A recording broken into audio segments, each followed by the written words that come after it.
Howard, can you take us through you huddled the guys together on the sideline. Kamari was saying there was a point where guys are kind of frustrated and it seemed like there's maybe some bickering started. And can you tell us, what happened? Our guys were obviously frustrated. We just had ended up a touchdown and a 2-point conversion. And miscommunication. Everybody was frustrated coming to the sideline. One part of the D-line was talking, DBs was talking down. LBs was kind of frustrated. And I seen it all going down, and immediately God put it in my head. I gotta get it correct. I gotta get this together. So he gave me the words, and I brought them together and told him, like, hey, it's not about them, it's about us. You know what I'm saying? Like, everybody got to do their 1/11th of a job. It's nothing that they did that caused us problems. This is what we'd have done. And I just kind of told him, like, we got to rally together, and we're going to win this game. We're going to come out of here victorious. We just got to do our job, do our 1/11th, and play for your brother, play for one another, and not let your brother down. And that's what I said. Was it cool that they listened? Like if everybody's mad, you might be like, get out of here with that. Was that kind of a redeeming moment that everybody listened? It's just like, on any team you have leaders, and you know what I'm saying?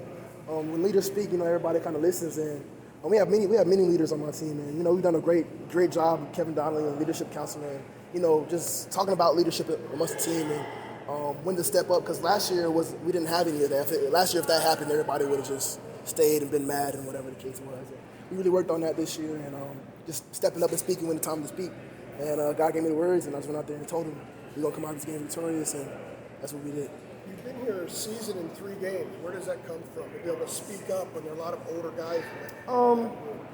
I've been a ball player my whole life since I was 6 years old. And, my father's always taught me to always lead, never be a follower.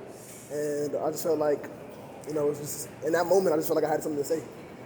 What was the difference defensively when you guys held them to 3 points after 3 turnovers, and then you didn't score after the failed fourth down at 39? What was the difference for you guys defensively?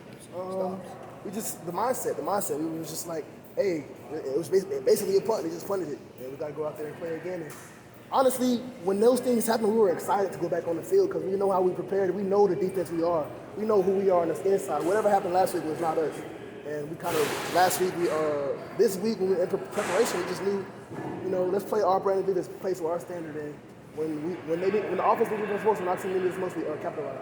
How satisfying was that fourth quarter to only give up 58 yards, no points, come away with the win like that? We did our job. Man. We got a lot to fix, but I'm thankful, and I'm glad everybody came together when we needed to, and that's what we do. When they need us to get a stop, we get a stop. How are you pointed to your chest? You're like, when you're talking about the defense and what you were able to do today, is that what it's been about this week? Coming off what happened at App, is just sort of reaching inside yourself and finding something? Of course, yeah. We always got to fight. It was a dog fight. Georgia State got a good ball club over there. And yeah, it's just reaching down inside yourself, knowing what you've put in, what you've worked for. And, the people I worked with, my brothers, man, so we all blood, sweat, and tears all year. And we know what we want. We know we can play. We know we know what we're capable of. And we're just ready to be us and play to our standard.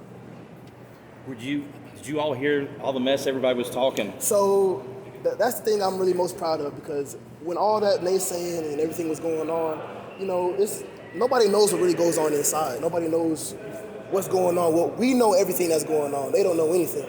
And we just felt like we won the game. We got to fix. We're 2-0. We're going to go into this week, attack it, and practice hard. We had a great week of practice. And whenever we went out there and capitalized on some things. We made some mistakes, but going to go in tomorrow, go back to work, and get it all corrected.